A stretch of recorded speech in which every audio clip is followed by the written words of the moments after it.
Hello everyone, আসসালামু আলাইকুম সকলকে। তোমাদের সবাইকে আমাদের স্কুল ম্যাথমেটিক্সে স্বাগতম। তো ভাইয়া আমরা আজকে বায়োলজির নতুন একটা চ্যাপ্টার তোমাদের শুরু করতে যাচ্ছি। ওকে, সো এই ক্লাসটা কিন্তু তোমরা এসএসসি 26 ব্যাচ বা 27 ব্যাচ বা সামনে ইনশাআল্লাহ যারা ক্লাস 9 10 আসবে সবার জন্যই কিন্তু প্রযোজ্য। ওকে, তো আজকে মেইনলি আমরা আমাদের বায়োলজি বইয়ের দ্বিতীয় অধ্যায় জীব কোষ এবং টিস্যু এইটা একটু শুরু করব। ঠিক আছে, আজকে আমরা প্রথম ক্লাসটা করতে যাচ্ছি। তো ভাইয়া দেখো, আমরা ক্লাস 9-এ, হ্যাঁ, তোমরা যারা মেনলি 26 ব্যাচ, তোমরা কিন্তু 9-এ এই টিস্যু বা কোষ নিয়ে খুব একটা কিন্তু পড়াশোনা পাও নাই। তার মানে আমার চেষ্টা থাকবে তোমাদের এই ক্লাসগুলোতে একদম বেসিক ধরে ধরে সবগুলা জিনিস খুঁটিনাটি পড়ানোর চেষ্টা। ওকে, ঠিক আছে। তো চলো আমরা শুরু করি। প্রথমে দেখো কি বলা হয়েছে যে জীব কোষ। তো কোষ বলতে আসলে কি বোঝায়, তাই না? কোষের আসলে জিনিসটা কি? কোষ কি? কোষকে আমরা কি বলি? ইংলিশে সেল বলি, তাই না? তাহলে সেল বলতে আসলে কি বোঝায় সেটা আমরা একটু দেখার চেষ্টা করি। তো সেলের কিন্তু বিভিন্ন রকমের সংজ্ঞা আছে। তোমরা যদি জেনে থাকো, হয়তো তোমরা জানো যে কোষকে আমরা কি বলতে পারি, যে কোন জীবদেহের গঠনগত এবং কার্যগত একক, হ্যাঁ, বা গাঠনিক ও কার্যকরী একক। বিষয়টা দিয়ে কি বোঝায় বলতো? গাঠনিক মানে কি? একটা জীবের দেহ মেনলি তৈরি হয় কোষ দিয়ে, সোজা কথা। কার্যকরী মানে কি? একটা জীবদেহ কাজ করে কোষ দিয়ে, সে তৈরিও হবে কোষ দিয়ে, সকল রকমের কাজও করবে কোষ দিয়ে, তাই না? তাহলে এইটাই মেনলি কোষের এই সংজ্ঞাটা।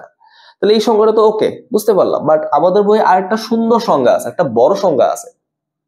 সেই সংজ্ঞাটা কে দিচ্ছেন? বিজ্ঞানী লোই ও সিকেভিস। হ্যাঁ, বিজ্ঞানী লোই ও সিকেভিস, তাদের কিন্তু একটা সংজ্ঞা আছে। সেই সংজ্ঞাটা কিরকম দেখো। তাদের মতে কোষ হলো, হ্যাঁ, তাদের মতে কোষ হলো জীবজ ক্রিয়াকলাপের একক। জীবজ ক্রিয়াকলাপের একক।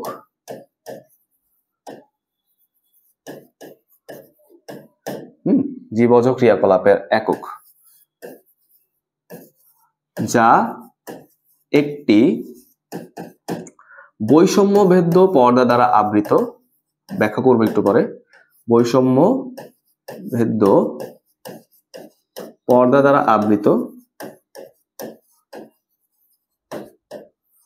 ও যা অন্য কোনো সজীব মাধ্যম ছাড়াই, হ্যাঁ, অন্য কোনো সজীব মাধ্যম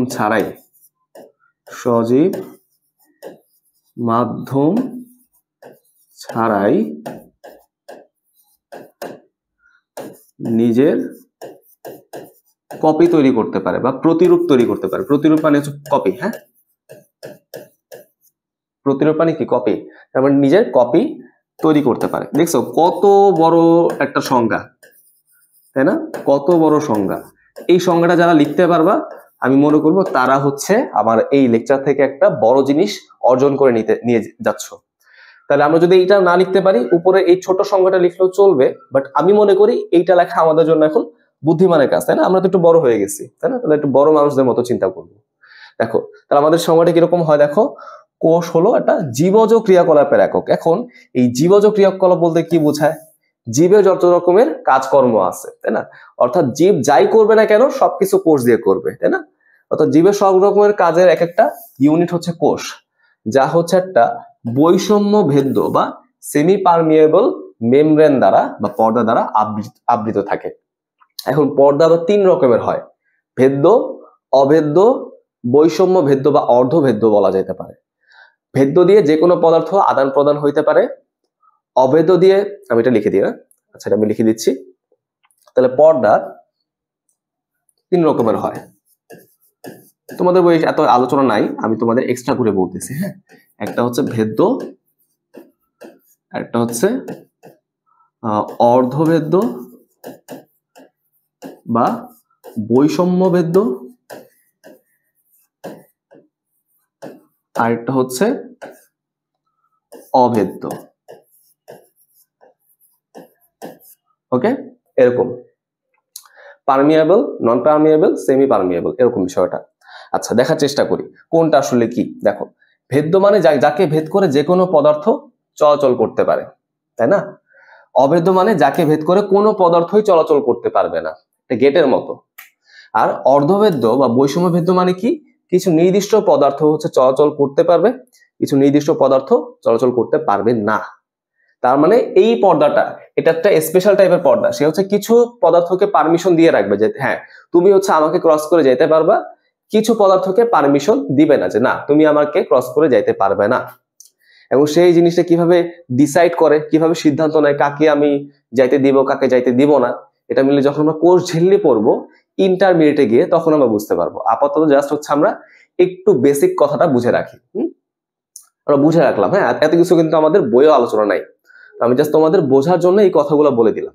ওকে, আচ্ছা, তাহলে এরকম ভাবে একটা বৈষম্য ভেদ্য পর্দায় কিন্তু আমাদের কি থাকে, কোষের বাইরে থাকবে। কোষের বাইরে থাকে। আচ্ছা, এটা দ্বারা সে হচ্ছে আবৃত থাকবে এবং অন্য কোনো সজীব মাধ্যম ছাড়াই, অর্থাৎ অন্য কোনো জীব বা অন্য কোনো কোষের সাহায্য ছাড়াই, অন্য কিছু ছাড়াই সে কি করতে পারে, নিজের কপি তৈরি করতে পারে। নিজের হচ্ছে কপি তৈরি করতে পারবে। বুঝতে পারছো? এই কপি তৈরি করার ঘটনাকে আমরা কি বলি, সেল ডিভিশন বা কোষ বিভাজন। আমরা যখন চ্যাপ্টার 3 পড়বো সেখানে কোষ বিভাজন নিয়ে একদম বিস্তারিত পড়বো। ওকে, সেখানে আমরা দেখবো একটা কোষ হচ্ছে নিজে নিজের কপি তৈরি করতে পারে, নিজে একটা থেকে 2টা বা 4টা কোষে কনভার্ট হইতে পারে, অন্য কারো হেল্প লাগে না। ওকে, সো মেইনলি এই বৈশিষ্ট্য থাকবে কার, কোষের মধ্যে থাকবে। ওকে, কোষের মধ্যে থাকবে। বুঝতে পারছি বিষয়টা? তাহলে আশা করি আমাদের এইটা গেল। এবার কোষের প্রকারভেদ। হ্যাঁ, কোষের প্রকারভেদ। এখন কোষকে বিভিন্ন বৈশিষ্ট্যের উপর ভিত্তি করে কিন্তু আমরা শ্রেণী বিভাগ করতে পারি। তো প্রথম কথা হচ্ছে কোষের যে নিউক্লিয়াস, এই নিউক্লিয়াস কিরকম, নিউক্লিয়াসের গঠনটা কিরকম তার উপর ভিত্তি করে কোষকে আমরা মেইনলি 2 ভাগে ভাগ করতে পারি। 2 ভাগে ভাগ করা সম্ভব। কিরকম আমি বলবো, আস্তে আস্তে কিন্তু আমরা ব্যাখ্যাও করবো, কোনো সমস্যা নেই। তো মেইনলি 2 ভাগে কিরকম জানো, একটা হচ্ছে আমাদের আদি কোষ, ব্যাখ্যা কিন্তু পড়বো, হ্যাঁ চিন্তা নাই। আরেকটা হচ্ছে প্রকৃত কোষ, একটা হচ্ছে আদি কোষ আর একটা হচ্ছে প্রকৃত কোষ। বুঝতে পারলাম? আচ্ছা, গেল। এরপর হচ্ছে শারীরবৃত্তীয় কাজ বা তুমি বলতে পারো কার্যাবলী। হ্যাঁ, এই কাজের উপর ভিত্তি করে কোষকে আবার 2 ভাগে ভাগ করা যায়। একটা হচ্ছে দেহকোষ আর একটা হচ্ছে জনন কোষ। দেহকোষ আর এটা হচ্ছে জনন কোষ। আচ্ছা, গেল। তারপর হচ্ছে আমাদের জীব, কোন জীব সে তৈরি করলো, কোন জীব সে তৈরি করলো, সে কি উদ্ভিদ তৈরি করলো নাকি প্রাণী তৈরি করলো, তারপর ভিত্তি করে কিন্তু আমি কোষকে 2 ভাগে ভাগ করতে পারি। উদ্ভিদ তৈরি করলে উদ্ভিদ কোষ, আর প্রাণী তৈরি করলে প্রাণী কোষ।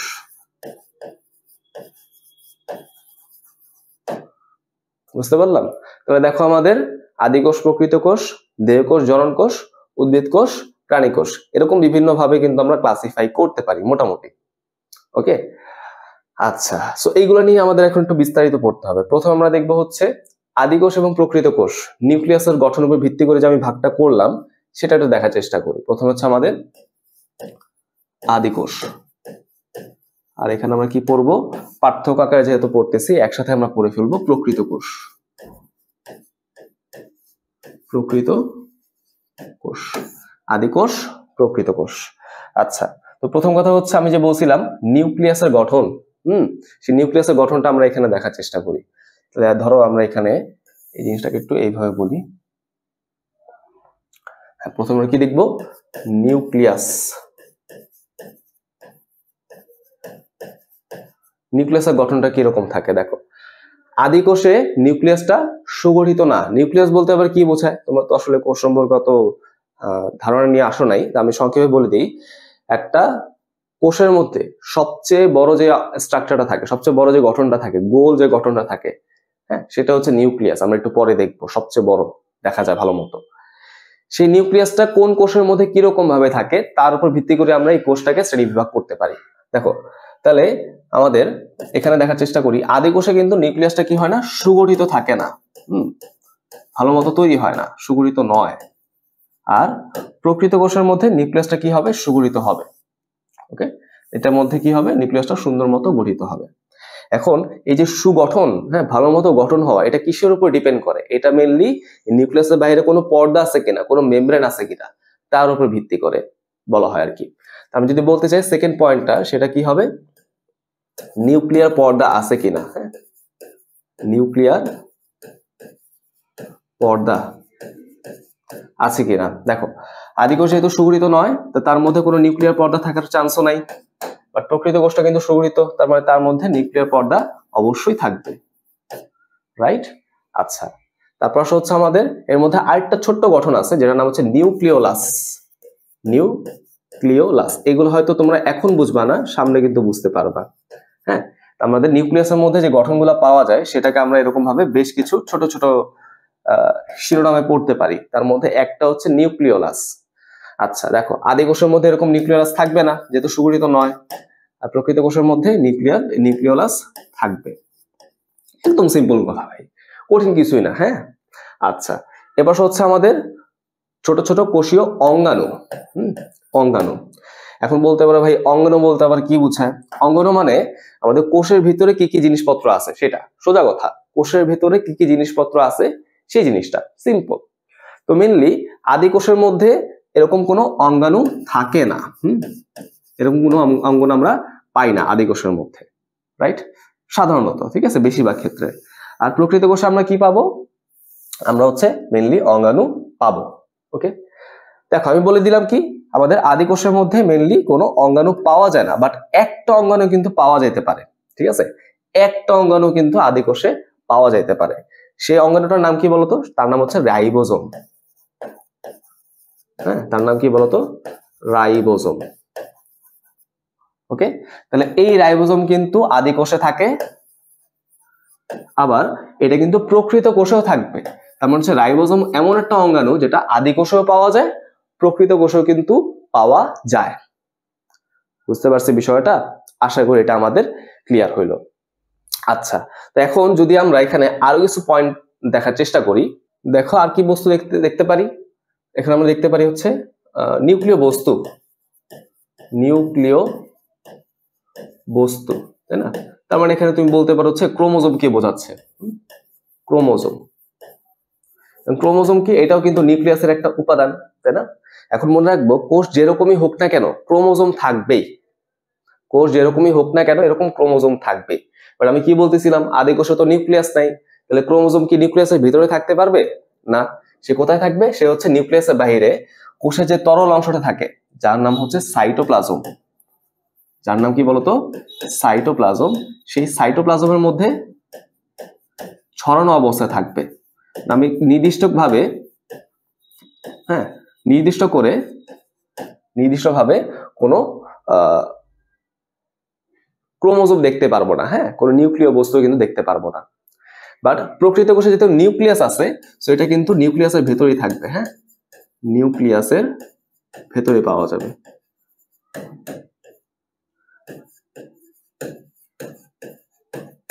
ওকে, এরকম বিষয়টা বুঝতে পারছি তো।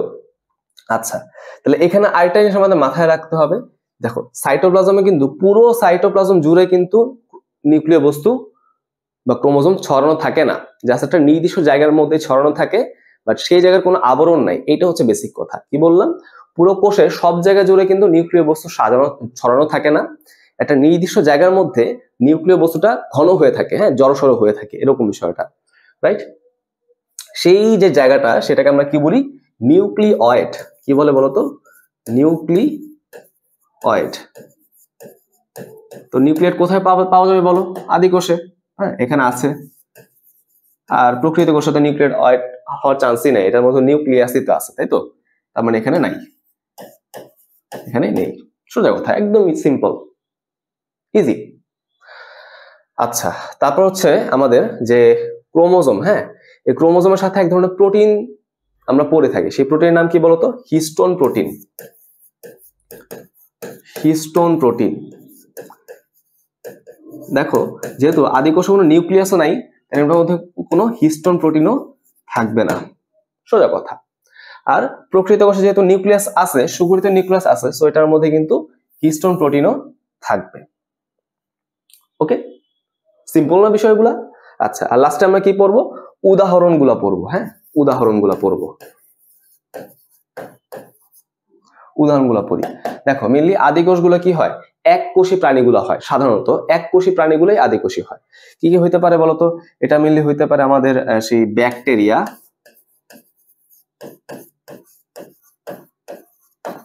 আর হচ্ছে নীলাভ সবুজ শৈবাল, নীলাভ সবুজ শৈবাল, এটাকে আমরা সায়ানোব্যাকটেরিয়া বলতে পারি, সমস্যা নেই। তো আদি কোষগুলো কিন্তু লিমিটেড, খুব সামান্য পরিমাণ কিছু থাকে, বাকি সবগুলাই হচ্ছে মেনলি প্রকৃত কোষ। তাহলে বলতে পারি এটা হচ্ছে বেশিরভাগ কোষ। বেশিরভাগ কোষই হচ্ছে আমাদের প্রকৃত কোষ। বুঝতে পারলাম? Is it clear? আশা করি এটা আমাদের ক্লিয়ার হইল। আচ্ছা, এবার পরেরটা, সেটা হচ্ছে দেহকোষ আর জনন কোষ। হ্যাঁ, একটা হচ্ছে আমাদের দেহকোষ আর একটা হচ্ছে জনন কোষ। তাহলে আসো দেখার চেষ্টা করি কোনটা কিরকম হয়। দেখো, দেহকোষ সে কি তৈরি করবে? দেহ তৈরি করবে, অর্থাৎ জীব দেহ গঠনের জন্য যেসব কোষ দেয়, এভাবে বলো যে জীব দেহ গঠন করে যেসব কোষ, তার হচ্ছে দেহকোষ। খুব ইজি জিনিস, তাই না? আর এটা কি হবে? এটা মেনলি যেসব কোষগুলো হচ্ছে প্রজননে অংশগ্রহণ করে, হ্যাঁ, প্রজননে অংশগ্রহণ করে,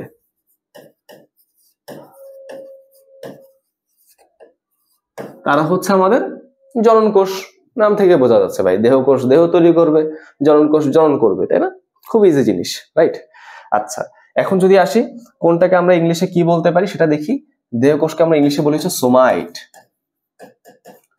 হ্যাঁ, আর জনন কোষকে মেনলি বলা হয় গ্যামেট। গ্যামেট খুবই ইম্পর্টেন্ট, বুঝতে পারছে কি?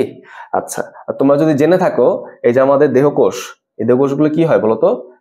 নিশ্চয়ই এই দেহকোষগুলো হচ্ছে ডিপ্লয়েড হয়, বুঝছো? ডিপ্লয়েড,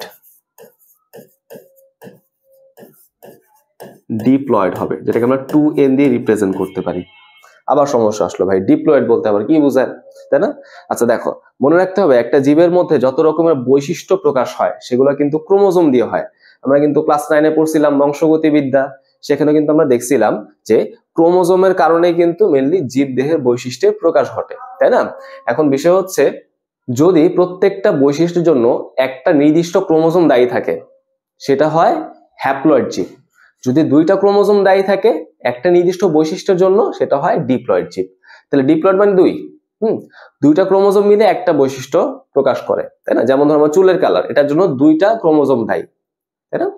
তো যাদের ক্ষেত্রে এরকম দুইটা ক্রোমোজোম মিলে একটা বৈশিষ্ট্য প্রকাশ ঘটায় তাদেরকে আমরা কি বলি? ডিপ্লয়েড বলি, তাই না? ডিপ্লয়েড কোষ বলি, যেসব কোষে এরকম বৈশিষ্ট্য থাকে আর কি। জনন কোষে কিন্তু এরকম হয় না, জনন কোষ মিললে কি হয়? হ্যাপ্লয়েড হয়, বুঝছো? জনন কোষ কিরকম হবে? হ্যাপ্লয়েড হবে। তার মানে এখানে মেনলি বৈশিষ্ট্য প্রকাশের জন্য জাস্ট একটা একটা করে আমাদের ক্রোমোজোম থাকবে, তাই না? একটা একটা করে আমাদের মেনলি ক্রোমোজোম পাওয়া যায়, বুঝতে পারছি এরকম বিষয়টা। আচ্ছা, এরপর যদি আমরা আরো কিছু পয়েন্ট নিয়ে পড়ার চেষ্টা করি, দেখো দেহকোষ মেনলি তৈরি হবে হচ্ছে আমাদের কিছু নির্দিষ্ট কোষ বিভাজন প্রক্রিয়া, যেটাকে আমরা কি বলতে পারি? মাইটোসিস কোষ বিভাজন বলতে পারি। এটাও কিন্তু তোমরা এখনো শেখো নাই, দেখছো কত কিছু আমাদের গ্যাপ। মাইটোসিস কোষ বিভাজনের মাধ্যমে দেহকোষগুলো তৈরি হয়। মাইটোসিস কোষ বিভাজন কি? চ্যাপ্টার 3-তে পড়বো।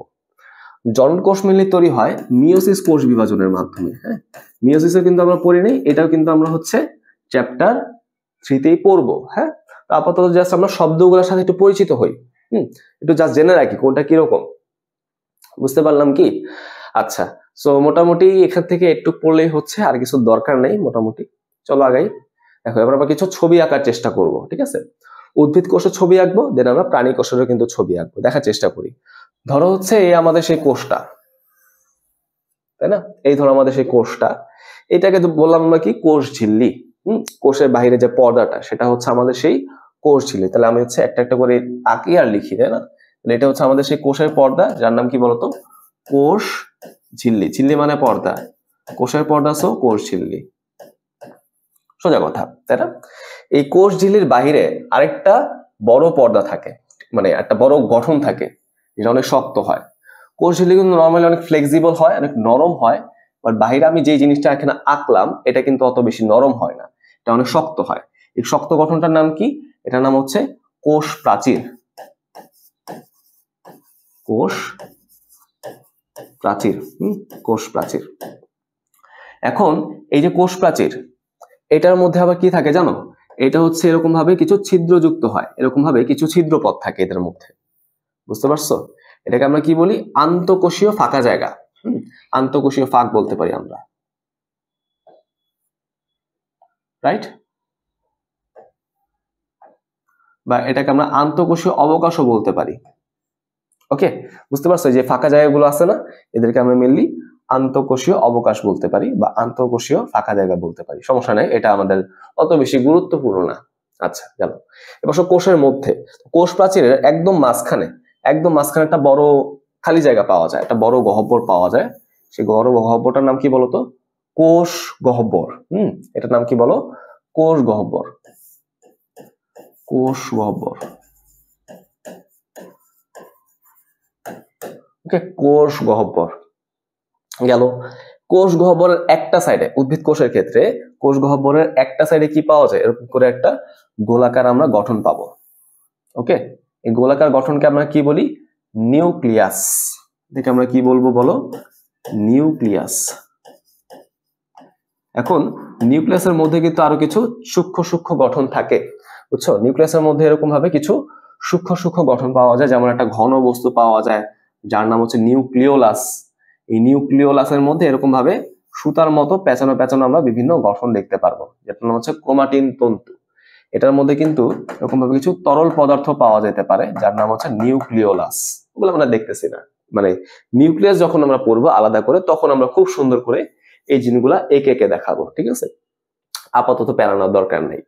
এবার দেখো, খেয়াল করে আমাদের এই যে আমাদের কোষ গহ্বরের বাহিরে, কোষ ঝিল্লি দ্বারা যে জায়গাটা আবদ্ধ আছে, সেই জায়গার মধ্যে এরকম থকথকে জেলির মতো কিছু তরল পদার্থ পাওয়া যায়। থকথকে জেলির মতো, মানে একদম পানির মতো না, আবার একদম শক্তও না, এরকম।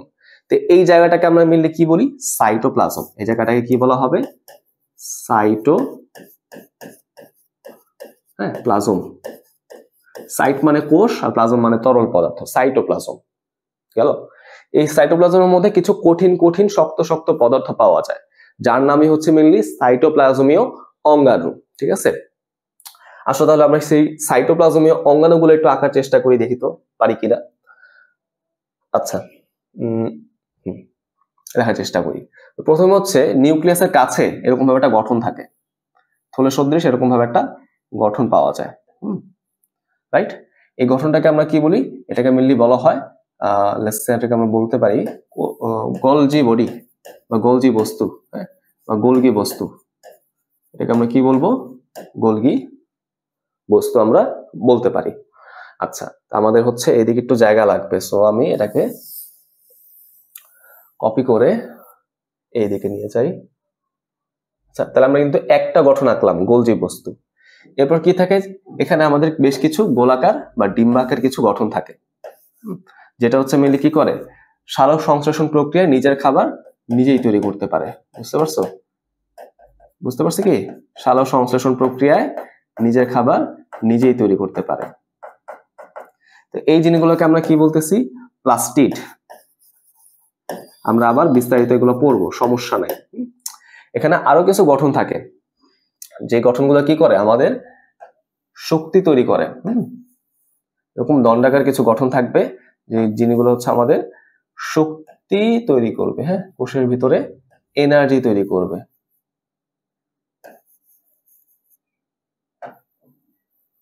ওকে, এদেরকে আমরা কি বলি? এদেরকে আমরা মিলে বলি হচ্ছে মাইটোকন্ড্রিয়া।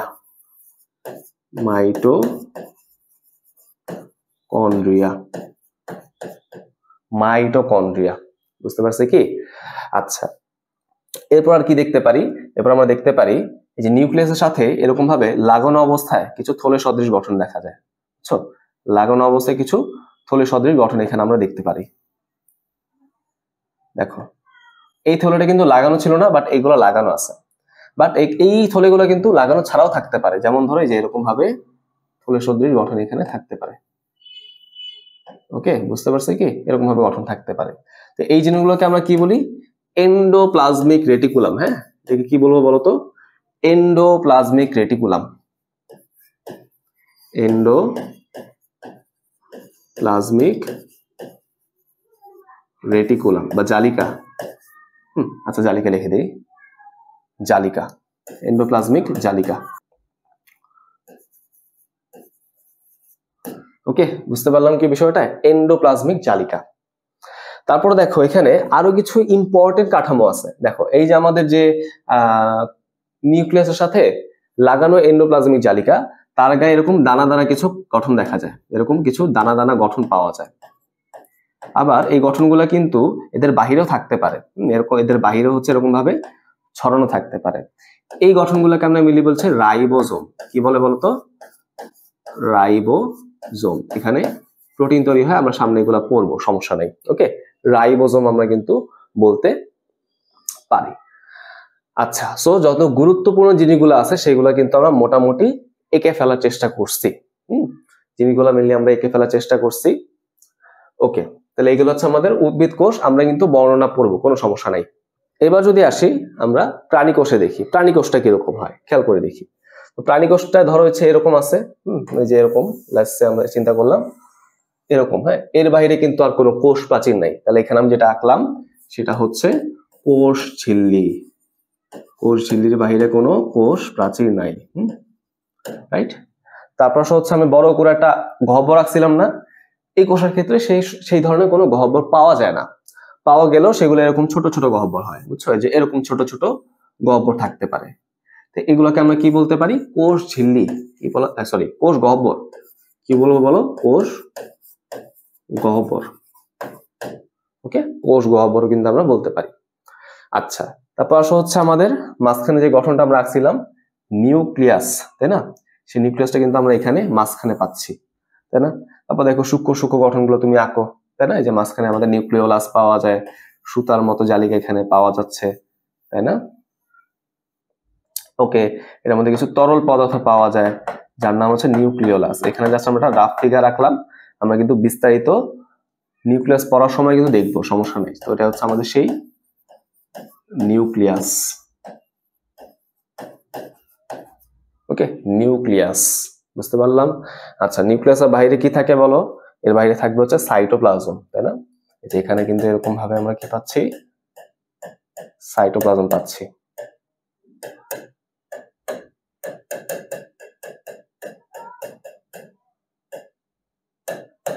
তাহলে এগুলো হচ্ছে আমাদের সেই সাইটোপ্লাজম,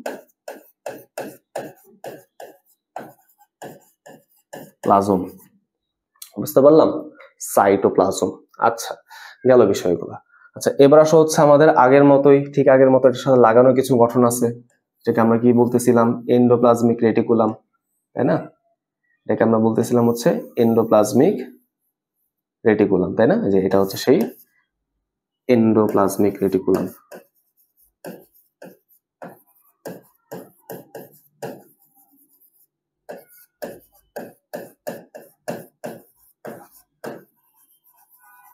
ওকে, এন্ডোপ্লাজমিক রেটিকুলাম। এগুলা কিন্তু এই কোষের বাইরে এরকম ভাবে থাকতে পারে, এরকম ভাবে কিন্তু পাওয়া যেতে পারে। ওকে, একে দিলাম একটা কিছু একটা। আচ্ছা, এবার হচ্ছে আমাদের কি পাওয়া যায়? কোষের কাছাকাছি আমরা কিন্তু পাবো হচ্ছে এরকম ভাবে ছোট্ট করে গোলজি বস্তু, তাই না? এটা আকার একটু ছোট হয় এবং দেখলে আসলে বোঝা যায় যে এটা হচ্ছে এন্ডোপ্লাজমিক রেটিকুলাম না, এটা হচ্ছে অন্য একটা জিনিস যার নাম হচ্ছে গোলজি বস্তু বা গোলজি বডি। এটা ইচ্ছা তুমি বলো, সমস্যা নাই, বা গোলগি বডি। দেখো, গোলজি বলা গোলগি বলা কিন্তু সেম, হ্যাঁ, গোলজি বলা গোলগি বলা কিন্তু সেম, এটা কিন্তু পার্থক্য কিছু না। ইংলিশ নামটা কি জানো? এই যে এরকম GOLGI, গোলজি বা গোলগি, সায়েন্টিস্টের নাম থেকে আসছে, হ্যাঁ, ক্যামিলো গোলগি, তার নাম থেকে কিন্তু আসছে। আচ্ছা, ঠিক আছে, তাহলে গেল মোটামুটি এরকম বিষয়গুলা।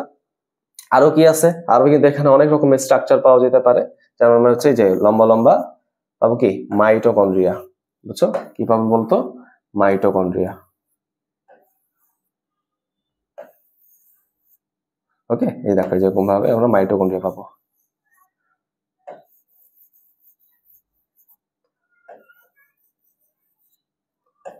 ওকে, আশা করি তোমরা এগুলো ধরতে পারতেছো। তোমাদের দেখো বইয়ের মধ্যে কিন্তু এরকম ভাবে কিছু ছবি আঁকা আছে, বুঝছো?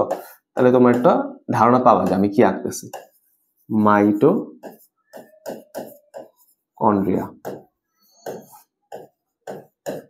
কোনো প্লাস্টিড কি পাওয়া যাবে? কোনো প্লাস্টিড কিন্তু এখানে পাওয়া যায় না, এটা আমরা একটু মাথায় রাখি। কোষ প্রাচীরও পাওয়া যাবে না, প্লাস্টিডও পাওয়া যাবে না। তারপর হচ্ছে আমাদের যে দানা দানা থাকে, তাই না? এটা কিন্তু কোষের বাইরেও থাকতে, মানে এন্ডোপ্লাজমিক রেটিকুলামের বাইরেও থাকতে পারে, যার নামটা কি বলছিলাম? রাইবোজোম, তাই তো?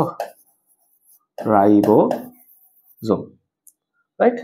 এখানে আরেকটা স্পেশাল গঠন পাওয়া যায়, যে গঠনটা আমি এখানে এঁকে দিচ্ছি, দেখো, যেটা হচ্ছে এরকম গোল গোল গঠন, হ্যাঁ, এরকম গোল গোল কিছু গঠন পাওয়া যায়, যার নাম হচ্ছে সেন্ট্রিওল। কি নাম বলতো? সেন্ট্রিওল। ওকে, সেন্ট্রিওল কিন্তু আবার উদ্ভিদ কোষে পাওয়া যায় না, শুধুমাত্র প্রাণী কোষে পাওয়া যায়। আচ্ছা, দেখো এখানে আরো কিছু জিনিসপাতি আমি আঁকি নাই, যেমন কোষীয় কঙ্কাল, অত বেশি আঁকা লাগে না। তারপর ধর হচ্ছে আমাদের লাইসোজোম, এগুলো অত বেশি আঁকা লাগে না। তুমি চাইলে তোমাদের বইয়ের মধ্যে যে ছবিটা আছে সেই ছবির মতো করে কপি করে রাখতে পারো, কোনো সমস্যা নেই। জাস্ট আমাদের যেই সব জিনিসগুলো আমাদের দেখাইতেই হবে ইম্পর্টেন্ট, সেগুলো আমি তোমাদের এখানে দেখাই দিচ্ছি। বুঝতে পারছি কি? Is it clear? আচ্ছা, গেল। এবার হচ্ছে আমরা কিছু জিনিস হচ্ছে পড়ার চেষ্টা করি এখান থেকে, হ্যাঁ। আজকে তো সবকিছু আমরা পড়তে পারবো না, যতটুকু পড়া সম্ভব হয় ততটুকু আমরা আজকে দেখবো। প্রথমে হচ্ছে আমাদের কোষ প্রাচীর, হ্যাঁ। কোষের বাহিরে যে দেয়ালটা থাকে সেটা হচ্ছে মেইনলি কোষ প্রাচীর, তাই না? আমি যদি আঁকার চেষ্টা করি, ধরো আমাদের কোষটা হচ্ছে এখানে একটা কোষ, এখানে একটা কোষ, তাদের মধ্যবর্তী জায়গায় এরকম ভাবে থাকবে হচ্ছে কোষ প্রাচীর। ওকে, বুঝতে পারছি? আচ্ছা, এবার তোমাদের একটা কথা লেখা আছে যে কোষ প্রাচীর হচ্ছে একটা মৃত বস্তু বা জড় পদার্থে তৈরি বস্তু। মেইনলি আমরা কোষকে কি কনসিডার করি? জীবিত কনসিডার করি, তাই না? কোষ বেঁচে আছে বলেই তো আমরা বেঁচে আছি। বাট উদ্ভিদ কোষের ক্ষেত্রে কোষ প্রাচীরটাকে আমরা মৃত ধরি, জীবিত ধরি না। এটার মধ্যে কোনো পরিবর্তন হয় না, কোনো কাজ হয় না। বুঝতে পারছে কি? এই জন্য সেটাকে আমরা কি বলি? মৃত চিন্তা করি, হ্যাঁ, মৃত চিন্তা করি। কেন মৃত চিন্তা করতেছি? কারণ এটা হচ্ছে মেইনলি জড় উপাদান দ্বারা তৈরি, হ্যাঁ, জড় উপাদান দ্বারা তৈরি, উপাদান দ্বারা তৈরি। বুঝতে পারছি? তাহলে আশা করি এটা আমাদের গেল। আচ্ছা, আমি একটু সুন্দর করে লিখে দিই। আচ্ছা, গেল। জড় উপাদান দ্বারা তৈরি। এখন এখানে জড় উপাদান আসলে কি কি হইতে পারে? মোস্ট কমনলি এই যে জড় উপাদানের কথা বললাম, এটা হয় হচ্ছে সেলুলোজ। তাহলে মনে রাখবো যে যদি বলে উদ্ভিদ কোষের কোষ প্রাচীরের প্রধান উপাদানের নামটা কি? সেলুলোজ। আর এখানে কি থাকতে পারে? হেমিসেলুলোজ, হেমিসেলুলোজ থাকতে পারে। তারপরে কি থাকতে পারে বলতো? লিগনিন থাকতে পারে, লিগনিন নামে একটা পদার্থ থাকতে পারে। তারপর ধর হচ্ছে পেকটিন থাকতে পারে। আর কি থাকতে পারে বলতো? সুবেরিন থাকতে পারে, হ্যাঁ। লিগনিন, পেকটিন, সুবেরিন, এরকম ভাবে বেশ কিছু পদার্থ এখানে থাকতে পারে। বুঝতে পারছি? তাহলে এগুলো হচ্ছে মেইনলি আমাদের কোষ প্রাচীরের উপাদান, যদি সেটা একটা উদ্ভিদ কোষ হয়, হ্যাঁ, যদি এটা কোনো উদ্ভিদ কোষ হয়। তবে সব উদ্ভিদ কোষে যে এরকম ভাবে প্রাচীর থাকে এরকম না, ঠিক আছে? উদ্ভিদ কোষের বাইরে কিন্তু এরকম ভাবে প্রাচীর থাকতে পারে, হ্যাঁ, কথা ঠিক আছে। যত রকমের উদ্ভিদ চিনি সবার কোষে কোষ প্রাচীর থাকে, বাট উদ্ভিদের বাইরেও কিন্তু স্পেশাল কিছু কোষ আছে যাদের বাইরে একটা প্রাচীর থাকে। সেটা কিন্তু আমরা দেখবো। এদের মধ্যে প্রথমে কি? প্রথম হচ্ছে ব্যাকটেরিয়া। ব্যাকটেরিয়া, এই ব্যাকটেরিয়ার কোষেও কিন্তু আমাদের কি থাকে? কোষ প্রাচীর পাওয়া যায়, বাট সেটার মধ্যে কিন্তু এই উপাদানগুলো পাওয়া যায় না। সেটার মধ্যে মেনলি কি পাওয়া যায় বলতো? প্রোটিন পাওয়া যেতে পারে, লিপিড পাওয়া যেতে পারে, বা পলিস্যাকারাইড কিন্তু পাওয়া যেতে পারে, পলিস্যাকারাইড পাওয়া যেতে পারে। ওকে, আর কি কি এক্সাম্পল হইতে পারে বলো? ছত্রাক হইতে পারে, তাই না? তোমরা যে মাশরুমের কথাটা চিনো না, মাশরুম, সেটা হইতে পারে। তো ছত্রাকের কোষ প্রাচীরে মেইনলি কাইটিন থাকে, অনেক বেশি ইম্পর্টেন্ট। এটা এখনো তোমাদের লাগবে, পরেও কিন্তু তোমাদের জানা থাকা লাগবে। কাইটিন অনেক অনেক অনেক বেশি গুরুত্বপূর্ণ এটা, হ্যাঁ। যে ছত্রাকের কোষ প্রাচীরে কিন্তু সেলুলোজ বা অন্য কিছু থাকে না, কাইটিন পাওয়া যায়, শক্ত একটা উপাদান পাওয়া যায়। আচ্ছা, তাহলে গেল। এটা হচ্ছে আমাদের বেসিক আলোচনা, মূল আলোচনাটা। এবার আসো আমরা যদি এখানে একটা একটা করে ডিটেলস পড়ার চেষ্টা করি। দেখো আমরা কি বলছিলাম? উদ্ভিদ কোষে যে প্রাচীরটা থাকে সেই প্রাচীরে এই সব উপাদান পাওয়া যায়, বাট এই সব উপাদানের ঘনত্ব কিন্তু সব জায়গায় সমান না। দেখো, কোষ প্রাচীরের মাঝখানে একটা পর্দা থাকে, মাঝখানে একটা পাতলা পর্দা থাকে। এই পর্দাটার নাম কি বলতো? মধ্য পর্দা। মধ্য পর্দা। মেইনলি এই মধ্য পর্দার মধ্যে কি থাকে জানো? এই মধ্য পর্দার মধ্যে পেকটিন জাতীয় পদার্থ জমা হয়। পেকটিন জাতীয় পদার্থ এখানে জমা হয়, জমা হয়ে হয়ে মধ্য পর্দা তৈরি করে। ওকে, আচ্ছা, এই মধ্য পর্দার উপরে কিছু স্তর তৈরি হয়, কিছু লেয়ার তৈরি হয়। প্রথম হচ্ছে একটা স্তর তৈরি হবে, এরকম ভাবে ধরো একটা স্তর তৈরি হলো, এই যে উপরে একটা স্তর, ধরো হচ্ছে আমি আঁকতেছি আর কি, নিচে একটা স্তর, তাই না? এই যে স্তরটা তৈরি হলো, এই যে স্তর তৈরি হলো, এটাকে আমরা কি বলি বলতো? এটাকে মেনলি আমরা প্রাইমারি প্রাচীর বলি। হ্যাঁ, প্রাইমারি প্রাচীর বলি। এই প্রাইমারি প্রাচীরের উপরেই মেনলি আমাদের সেলুলোজ আর হেমিসেলুলোজ থাকে, বুঝছো? তার মানে মাঝখানে যে পর্দাটা আমি দেখতে পারতেছি, এখানে কিন্তু কোনো সেলুলোজ বা অন্য কিছু নাই, শুধুমাত্র পেকটিন আছে। বাট এর উপরে যে স্তরটা পড়লো, শক্ত যে পদার্থের স্তরটা, সেটাকে মেনলি আমরা কি বলতেছি? সেলুলোজ বা হেমিসেলুলোজ, তাই না? আচ্ছা, বুঝতে পারছি। আবার দেখো, আচ্ছা ঠিক আছে, সমস্যা নেই। কিছু কিছু কোষে কিছু কিছু কোষে কি হয়, যা আমাদের এই লেয়ারটার উপরে এই প্রাথমিক প্রাচীরের উপরে কিন্তু 1 থেকে 3টে স্তর বিশিষ্ট নতুন একটা প্রাচীর তৈরি হয়, বুঝছো? 1 থেকে 3টে স্তর বিশিষ্ট নতুন একটা প্রাচীর তৈরি হতে পারে। আমি দুইটা আঁকলাম। এই যে নতুন যে প্রাচীরটা তৈরি হলো, এটাকে আমরা কি বলি? গৌণ প্রাচীর বা সেকেন্ডারি প্রাচীর। কি বলা যায় বলতো? গৌণ বা সেকেন্ডারি প্রাচীর। ওকে, এই প্রাচীরে মেনলি কি পাওয়া যেতে পারে? এই প্রাচীরে মেনলি হচ্ছে যে লিগনিন, তারপর সুবেরিন, কিছু মাত্রা এখানে কিন্তু সেলুলোজও পাওয়া যায়। মানে সেলুলোজ হচ্ছে মধ্য পর্দা বাদে বাকি সব জায়গায় পাওয়া যেতে পারে। লিগনিন, সুবেরিন হচ্ছে শুধুমাত্র সেকেন্ডারি প্রাচীরে পাওয়া যায়। হ্যাঁ, আর হেমিসেলুলোজ হচ্ছে শুধুমাত্র প্রাইমারি প্রাচীরেই পাওয়া যেতে পারে। সো এগুলো কিন্তু তোমাদের বইয়ে অত বেশি ডেফিনেট করে লেখা হয় নাই যে কোনটার মধ্যে কি পাওয়া যায়। সো তোমাদের জন্য পড়াটাকে ইজি রাখার জন্য আমি হচ্ছে একসাথে পড়াচ্ছি। তোমরা যখন ইন্টারমিডিয়েটে যাবা তখন কিন্তু সবগুলো উপাদান আবার আলাদা আলাদা করে তোমাদের পড়ানো হবে। সো যেহেতু তোমাদের বই এত কিছু নাই, সো আমি অত ডিটেলসে তোমাদের পড়াচ্ছি না। হ্যাঁ, আচ্ছা, জাস্ট তুমি মনে রাখবা এইখানে এরকম ভাবে কথাগুলা বাস্তবে হচ্ছে, এরকম ভাবে হয়। খেয়াল করে দেখো, আমাদের মধ্য পর্দার উপর যে প্রাচীরগুলো পড়লো, হ্যাঁ, সেলুলোজ আর অন্যান্য পদার্থ মিলে, এই প্রাচীরগুলো কিন্তু কন্টিনিউয়াস না, হ্যাঁ, নিরবিচ্ছিন্ন না, একসাথে তৈরি হচ্ছে না, মাঝখানে কিছু গ্যাপ গ্যাপ দিয়ে তৈরি হচ্ছে। দেখছো যে মাঝখানে একটা গ্যাপ আছে না? গ্যাপ দিয়ে তৈরি হচ্ছে। এই গ্যাপটাকে আমরা কি বলি জানো? কূপ। কি বলে বলতো? কূপ, বা ইংলিশে বললে হবে পিট। বুঝছো? পিট। এই কূপ দিয়ে কি হবে? বিভিন্ন পদার্থ হচ্ছে এক কোষ থেকে আরেক কোষে ট্রান্সফার হইতে পারে, হ্যাঁ, আদান প্রদান হইতে পারে। গেল? এখন বলতে পারো ভাই এখানে তো একটা পর্দা আছে, তাই না?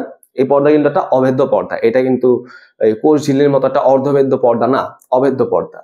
তো অভেদ্য পর্দা হলে তো আমাদের কোনো বস্তুর আদান প্রদান হওয়ার কথা না। কথা ঠিক আছে, আদান প্রদান হওয়ার কথা না। বাট এই পর্দার মধ্যে সূক্ষ্ম সূক্ষ্ম কিছু ছিদ্রপথ থাকে। হ্যাঁ, এটার মধ্যে সূক্ষ্ম সূক্ষ্ম কিছু ছিদ্রপথ থাকে। ধরো এই যে আমি দেখাচ্ছি, কিছু ছোট্ট ছোট্ট ছোট্ট ছোট্ট করে কিছু ছিদ্রপথ এখানে পাওয়া যাবে, রাইট? এই যে ছিদ্রপথ গুলো আমি এখানে দেখতে পারতেছি, এটাকে আমরা কি বলতেছি? প্লাজমোডেজমাটা। কি বলে বলতো? প্লাজমোডেজমাটা। হ্যাঁ, এগুলো হচ্ছে কি করে? খুবই ছোট্ট ছোট্ট সংযোগ স্থল তৈরি করে, যেই সংযোগ স্থলের মাধ্যমে মেনলি একটা কোষ থেকে আরেকটা কোষের মধ্যে বিভিন্ন বস্তুর আদান প্রদান হইতে পারে। সো এই প্লাজমোডেজমাটা কিন্তু অনেক বেশি ইম্পর্টেন্ট। হ্যাঁ, অনেক বেশি কিন্তু ইম্পর্টেন্ট। হ্যাঁ, এটাকে আমরা আণুবীক্ষণিক নালিকাও বলতে পারি, অত কিছু দরকার নাই, জাস্ট তোমরা হচ্ছে এখান থেকে এই ইনফরমেশন গুলো শেখো। তাহলে এই হচ্ছে আমাদের সেই কোষ প্রাচীর সম্পর্কে ডিটেলস এ পড়াশোনা। তোমাদের বই একটুকে আছে, আমি একটুকে তোমাদের পড়াইলাম। আচ্ছা, তাহলে গেল আমাদের কোষ প্রাচীর গেল। এবার চলে আসা হচ্ছে কোষ ঝিল্লি। এটা আমাদের আজকের দিনের লাস্ট টপিক। আচ্ছা, তো কোষ ঝিল্লি যদি আমি বুঝতে চাই, তাহলে দেখো এখানে আমাদের আরেকটা জিনিস আগে বুঝতে হবে। আরেকটা জিনিস আমাদের আগে বুঝতে হবে, সেটা কি? সেটা হচ্ছে আমাদের এই কোষে যে উপাদানগুলো আছে, উদ্ভিদ কোষই চিন্তা করো, সেই উপাদানগুলোকে আমরা দুইটা ভাগে ভাগ করতে পারি। একটা হচ্ছে আমাদের সজীব উপাদান, আর এটা হচ্ছে নির্জীব বা জড় উপাদান। একটা সজীব আর একটা হচ্ছে মৃত। এই জড় উপাদানের মধ্যে কি আছে? কোষ প্রাচীর, তাই না? একদম সংক্ষেপে বললাম, কোষ প্রাচীর আছে। আরো কিছু থাকতে পারে, সেগুলো আমি দেখাচ্ছি না আর কি। কোষ প্রাচীর আর এই সজীব উপাদান, এই সজীব উপাদানকে আমরা কি বলি জানো? এটাকে মেইনলি বলা হয় প্রোটোপ্লাজম। কি বলা হয় বলতো? প্রোটোপ্লাজম। প্রোটোপ্লাজম। ওকে, বুঝতে পারলাম বিষয়টা। তাহলে কোষের সজীব যে উপাদানটা হচ্ছে থকথকে জেলির মতো অর্ধতরল আঠালো, সেটাই হচ্ছে সেই প্রোটোপ্লাজম। ওকে, এই যে প্রোটোপ্লাজম বা সজীব উপাদান, এই সজীব উপাদানকে আবার আমরা কি করতে পারি, কয়েকটা ভাগে ভাগ করতে পারি। হ্যাঁ, 3টা ভাগে মেনলি ভাগ করা যেতে পারে। হ্যাঁ, 3টা ভাগে ভাগ করা যেতে পারে। প্রথম ভাগটা হচ্ছে আমাদের কোষ ঝিল্লি, তারপর হচ্ছে আমাদের সাইটোপ্লাজম, যেটা আমরা অলরেডি ছবির মধ্যে দেখে ফেলছি, তাই না, সাইটোপ্লাজম। আর লাস্টে হচ্ছে আমাদের নিউক্লিয়াস। নিউক্লিয়াস। ওকে, তাহলে কোষ ঝিল্লি, সাইটোপ্লাজম, নিউক্লিয়াস। সো প্রথম আমরা কিন্তু অলরেডি কোষ প্রাচীর নিয়ে পড়াশোনা করে ফেলছি। হ্যাঁ, এটা নিয়ে কিন্তু আমরা অলরেডি পড়াশোনা করে ফেলছি। এখন আমরা এইটা নিয়ে পড়াশোনা করব, নেক্সট দিন আমরা এইটা পড়ে, লাস্টে আমরা এটা পড়ে শেষ করবো এই অংশটুকু আর কি। ওকে, তো চলো আমরা হচ্ছে কোষ ঝিল্লি নিয়ে একটু পড়াশোনা করার চেষ্টা করি। কোষ ঝিল্লি, তো প্রথম কথা হচ্ছে কোষ ঝিল্লির অপর নামটা কি বলতো? কোষ ঝিল্লিকে আমরা কিন্তু সাইটোমেমব্রেন বলতে পারি, অথবা আমরা এটাকে প্লাজমা মেমব্রেন বলতে পারি, প্লাজমা মেমব্রেন বলতে পারি, অথবা এটাকে আমরা প্লাজমা লেমা বলতে পারি, প্লাজমা লেমাও কিন্তু বলতে পারি। ওকে, অনেক কিছু বলা সম্ভব, তাই না? এগুলো তোমাদের বই আসলে উল্লেখ আছে। আচ্ছা, তারপর আর কি ইনফরমেশন আমি জানতে পারি? কোষ ঝিল্লি এটা হচ্ছে একটা দ্বিস্তরী আবরণ। হ্যাঁ, এটা হচ্ছে একটা দ্বিস্তরী আবরণ, মানে 2টা স্তরের আবরণ। তুমি যদি কোষ ঝিল্লির উপর জুম করো, খেয়াল করে দেখো, আমরা যে এখানে কোষটা আঁকছিলাম, তুমি যদি এই যে কোষ ঝিল্লির উপর জুম করে দেখো, এখানে তুমি 2টা লেয়ার দেখতে পারবা। হ্যাঁ, 2টা স্তর দেখতে পারবা। এরকম বিষয়টা। এই স্তরগুলো কি দিয়ে তৈরি হয় আমি বলে দিই। এই যে আমি যে বললাম স্তর পাওয়া যাচ্ছে, এই স্তরগুলো মেনলি তৈরি হয় হচ্ছে লিপিড ও প্রোটিন দিয়ে। ওকে, কি দিয়ে তৈরি হয় বলো? লিপিড ও প্রোটিন দিয়ে। এইগুলো তোমরা বিস্তারিত পড়বা হচ্ছে ইন্টারমিডিয়েটে গিয়ে, ঠিক আছে? এখন তোমাদের বইয়ে কিন্তু অত কিছু বিস্তারিত নাই। হ্যাঁ, অত কিছু কিন্তু লেখা হয় নাই, জাস্ট তোমাদের এভাবে কিছু ছোট ছোট ইনফরমেশনই দিয়ে দিচ্ছে। ওকে, তারপর দেখো আরেকটা আমাদের এক্সপেকটেশন কি ভাই, পর্দা তো একদম সোজা হওয়ার কথা, তাই না? যেমন ধরো তুমি যদি চিন্তা করে দেখো, আমাদের বোর্ডের মাধ্যমে দেখার চেষ্টা করো, তো ঠিক অপোজিট ওয়ালে কিন্তু একটা কালো পর্দা আমরা বসাইছি, যাতে কোনো রিফ্লেকশন না পড়ে। সো এই পর্দাটা কিন্তু একদম স্ট্রেট না, তাই না? তাহলে কোষের পর্দাটা স্ট্রেট স্মুথ হওয়ার কথা, বাট আমরা দেখতে পারি কি এই পর্দার মধ্যে কিন্তু কিছু ভাঁজ পড়ে, বুঝছো? কিছু ভাঁজ পড়ে। যেমন ধরো এই হচ্ছে আমাদের একটা কোষ, লেটস অ্যাজিউম এই হচ্ছে আমাদের একটা কোষ, এরকম হওয়া উচিত। বা দেখতে পাই কি কিছু কিছু কোষে কি করে, এরকম করে কিছু ভাঁজ পড়ে, এরকম করে কিছু ভাঁজ পড়ে। এই ভাঁজগুলোকে আমরা কি বলি জানো? মাইক্রোভিলাই। কি বলে বলতো? মাইক্রোভিলাই।